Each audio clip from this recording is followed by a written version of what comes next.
First the airstrikes, then mortars across the mountains, and now drones falling deep inside Pakistan. What began as border retaliation is starting to look like something far more dangerous. Two uneasy neighbours trading fire in the open. So, how close is the Pak-Afghan frontier to slipping into a real war?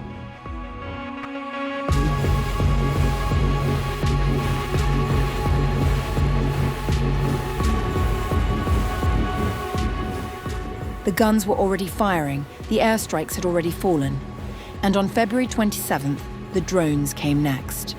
Pakistan's Information Minister Ataullah Tara confirmed what many had feared was coming. Drone attacks, small but deliberate, had been attempted inside Pakistani territory.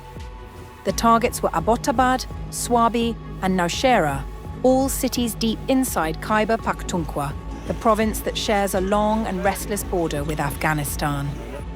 Tara was measured in his words but pointed in his accusation. Fitna al-Khawarij terrorists have attempted to launch small drones in Abbottabad, Swabi, and Nowshera. Anti-drone systems have brought down all the drones. No damage to life. The incidents have again exposed direct linkages between Afghan Taliban regime and terrorism in Pakistan. No one was hurt. Pakistan's anti-drone systems intercepted every device, but the message behind those drones was impossible to ignore. This did not happen in a vacuum. Earlier in the week, Pakistan had launched its own airstrikes inside Afghanistan, targeting what Islamabad described as Tehreek-e-Taliban, Pakistan, and Daesh militant camps. Pakistan said over 100 militants were killed. Kabul said women and children died. And then came the night. Afghanistan's Taliban authorities announced what they called large-scale offensive operations against Pakistani military bases. By Friday morning, the Taliban's defense ministry said its air force had struck several Pakistani military installations, including a site near the capital Islamabad. They named specific targets: a military camp in Nowshera, an army base in Jamrud, a military complex in Abbottabad. According to reporting by Tolo News, Afghanistan's Chief of Army Staff, Fasihuddin Fitrat, issued a warning that could not have been clearer. Pakistan will receive an even stronger and more decisive response in the event of future attacks. The Chief Minister of Khyber Pakhtunkhwa, Sohail Afridi, whose province sits at the heart of all this, responded with his own firm words. There will be no compromise on national security. Protecting every inch of Pakistan is our national duty.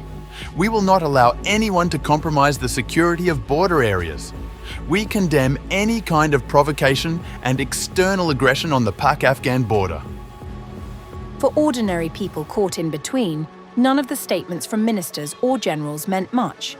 Salman Khan, a resident of the Pakistani town of Bajar, was watching cricket on television when his world changed. Mortars kept hitting our village, including a mosque, and the fourth one hit our property. My sister, 2 of my daughters and I were injured. By Friday afternoon, the numbers coming out of Pakistan's military were staggering. Ahmed Sharif Chaudhry, the Director General of Pakistan's military media wing, stood before reporters and announced figures that, if accurate, would represent one of the most significant military engagements this region has seen in years. 274.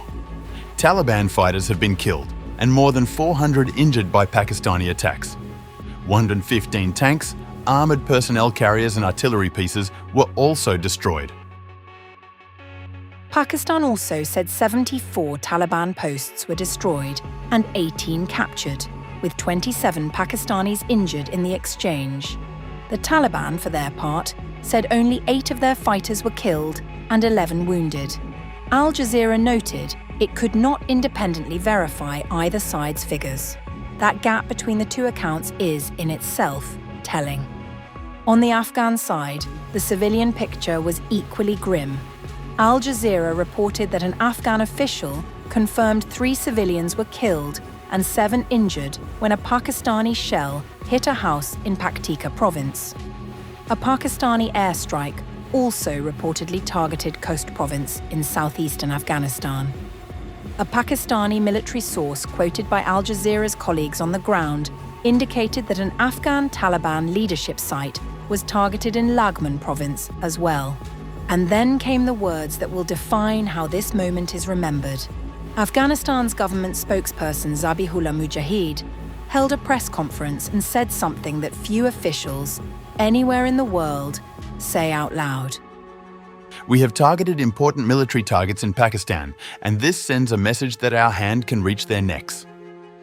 Mujahid also claimed, without Pakistan confirming it, that Islamabad had repeatedly requested a ceasefire the previous night.